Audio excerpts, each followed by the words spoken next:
Hey, New Hope family, it's Pastor Matt with your devotional thought for today.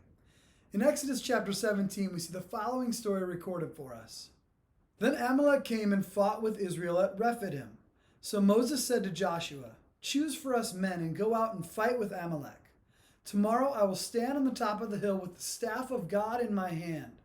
So Joshua did as Moses told him and fought with Amalek, while Moses, Aaron, and Hur went up to the top of the hill.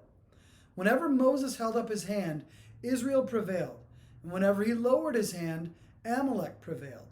But Moses' hands grew weary, so they took a stone and put it under him, and he sat on it, while Aaron and Hur held up his hands, one on one side and the other on the other side.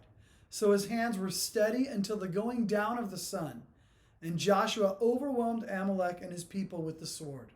You may be wondering why I was holding my hands up before and why I'm still holding them up.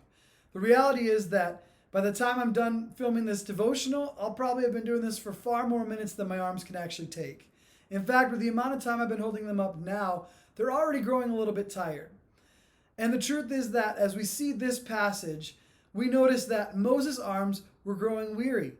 And I'm sure they would start to dip a little bit because it's getting tired and harder. And anytime they started to dip, they realized that as the hands were lowered, they started losing the battle. And so what they did was Aaron and Hur came alongside of Moses and they raised his arms up.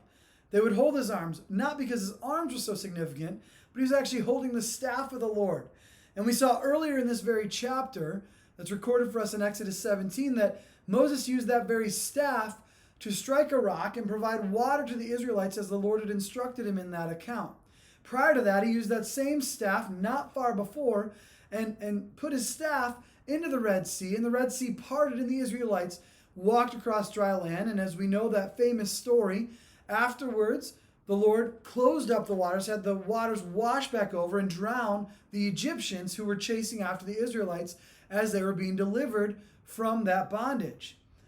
And so I was thinking about this and I thought, as I do this devotional thought, I'm going to keep my arms raised. And I'm telling you right now, my arms are tired. They're already tired. They're already burning even more than they were when I mentioned it before. And as I think about this, I would love if I had one or two of you to just keep holding my hands up, even for the duration of this devotional thought. But all the more if I had weight in them, if I was holding a staff, boy, how quickly they would tire. And I'm thinking about how Moses did this at this older age. And man, my shoulders are hurting right now. And man, to have those guys holding up his arms, and in doing so, the Lord brought victory to Joshua and the Israelites through him. And again, it was because of the Lord's presence, the Lord's glory through them in this time.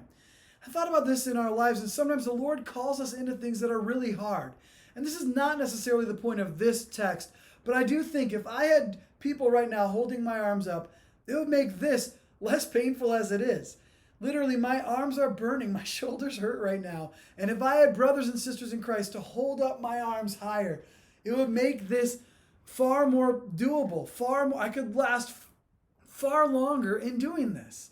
And so I think about that in us, in our lives, brothers and sisters, when we are facing battles and the Lord calls us to step into things, how much more encouragement, how much better we do this when we're strengthened by one another. My arms have probably dipped a bunch more than I realized in the start of this. So I'm choosing again to push past that pain right now.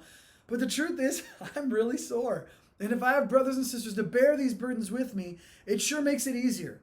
And sometimes the Lord calls us into harder things in this life. And if we have one another to bear those burdens, to encourage us, to motivate us, to strengthen us, man, we'll be all the more ready to endure those things and to step into those things that the Lord has called us into. And so I'm going to wrap this devotional thought up because I don't think I can hold my arms up anymore. But I'm thinking about what Moses endured.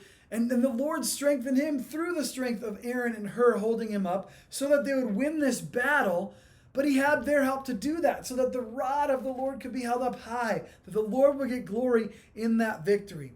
In the same way, when the Lord calls us into difficult things, may we seek to uplift one another. May we seek to bring others into that so that we're not bearing burdens that we were never meant to bear alone, but recognizing that in the help that we get from others, we can endure and we can move forward and we can persevere and accomplish the work that the Lord has called us into for his great name and his glory.